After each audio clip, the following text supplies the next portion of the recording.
विद्यार्थी मित्रांनो, स्वागत आहे आपल्या यूट्यूब चॅनल ज्याचं नाव आहे मोहित मोटिवेटेड एक्झाम चॅनल। आज आपण बघणार आहोत टी संदर्भात आलेले एक नवीन अपडेट आहे। ती अपडेट कोणती आहे, जर आता आपण सुरुवात करूया व्हिडिओला।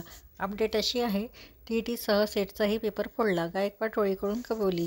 आणखी 10 जणांना अटक, 50 ते 60 जणांकडून घेतले पैसे, राज्यभर व्याप्ती।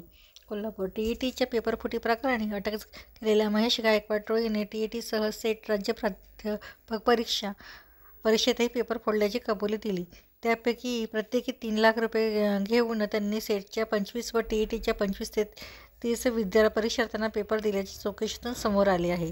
या प्रकरणी पोलिसांनी कोल्हापूरसह सांगली आणि सातारा या जिल्ह्यातून आणखी 10 जणांना सोमवारी अटक केली।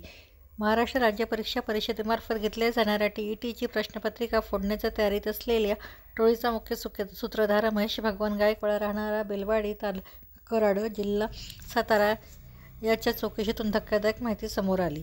2023च्या टीईटी आणि सेट परीक्षेचे प्रश्नपत्र फोडून 50 ते 60 परीक्षार्थ्यांनाही ती पुरवल्याची कबुली त्यांनी दिली।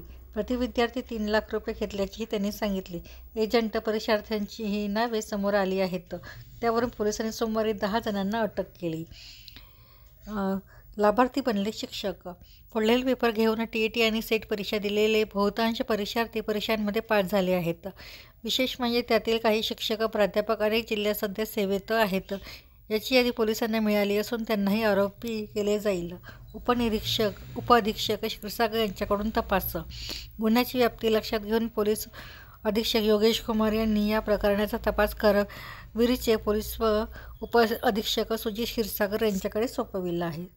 पेपर फोडणाऱ्यांसह एजंट, परीक्षार्थी आणि झेरॉक्स काढणाऱ्यांवरही कारवाई होईल, अशी माहिती तपास अधिकारी क्षीरसागर यांनी दिली आहे।